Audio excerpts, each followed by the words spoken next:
I am not an expertise at these apps in the sense that I work them, but I don't work behind the apps to know the functionalities on how they do certain things that they do. But recently, when it comes to TripRadar and Uber Eats, there have been some things that I have pinpointed and figured out, and then I found out from other drivers that's exactly how it works, that we need to talk about here today, people. Now, first, for those that do not know, my name is Ash, and I am a fellow gig worker here in the South Shore of Montreal, Quebec. And currently, I work for Uber Eats, DoorDash, and Skip the Dishes. Now, TripRadar. TripRadar is a little bit less annoying nowadays. It's not pinging off every single 2 seconds. But what I didn't know about TripRadar is that it's not a free-for-all pool the way that we all think about it. Now, when you're on Uber Eats, there's 2 ways you can get an order. One is the standard way, where it comes through, makes that annoying noise. You got the green button on the bottom where you can click accept, or the X on the top where you can click decline. And then you have TripRadar. With TripRadar, it comes in that every single driver who receives that notification can all basically, in a sense, it's not bidding, but they can do a race to assign that order to themselves. But did you know that before you even have the chance to assign that order to yourself, it's already been given to another driver, just like any regular standard order? It's interesting. It's a 2-for-1 deal. So let's say, for example, you're getting a TripRadar notification, okay? And I'm sitting next to you.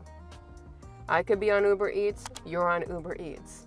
But how TripRadar is actually going to work is it's going to show you that notification that there's this order, and you can click match. But what you don't even realize is, let's say I'm beside you. Well, Uber is actually sending me that order as an original order with the green accept button before you even get it. So when people are getting pissed off that they're not matching to the order because of the fact that they're right next to the restaurant, well, you don't really have control over that because it's the one that clicks the green button or the X that does. And this is fascinating to me because of the fact that a lot of us, myself included, thought that we were in this racing pool and it's just all of us getting matched to an order. But at no time period does Uber Eats ever stop pushing out an order as a regular order. Now, what I've also noticed, which is very sad, but the driver that has been assigned as a regular order with the green accept button, they are the ones that might get a boost pay. But the ones on TripRadar for a matched order will be at a reduced pay. Whether it's 50 cents, 75 cents, $1, it doesn't matter.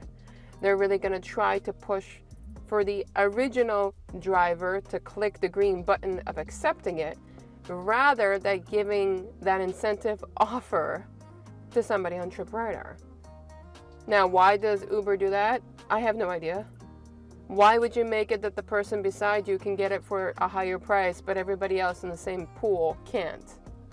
I don't know. But these are the things that TripRadar does.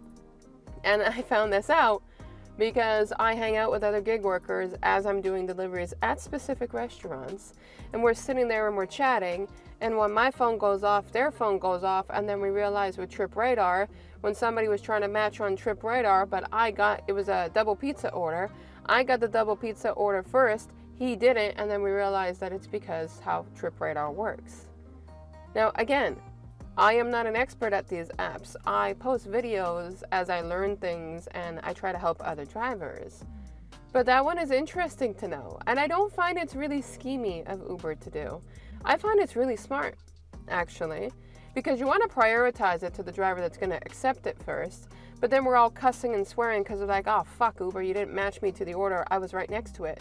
But it's because somebody was just regularly given an order and they thought it was good enough. And the funny part about it is, now when you think about it, think back to how many times you've seen on TripRadar that it's matched to somebody and you're like, I would never take that offer to begin with. When you think about it, think of that factor, that person that accepted that TripRadar offer was getting it like a regular offer, and even if it's $5 for 15 kilometers, somebody out there is taking it. It's the sad reality of TripRadar. It's the sad reality of a lot of these orders. But what it's made me realize is there's a lot more newbies out there that are completely unaware about how bad some of these orders are, but they still take it due to pressure tactics or what may be. So my question to you is that, did you know this about TripRadar? That somebody else is regularly getting assigned it, and then all of us are getting the leftover if they don't take it. Because this is the first time I found out about that. I found it interesting. It gives me more knowledge, and now I don't feel bad if somebody else took the order for whatever reason, even though it could have been better off assigned to me. But it's interesting to know. So you comment below your experience with this with TripRadar, and I'll catch you lovelies in the next video.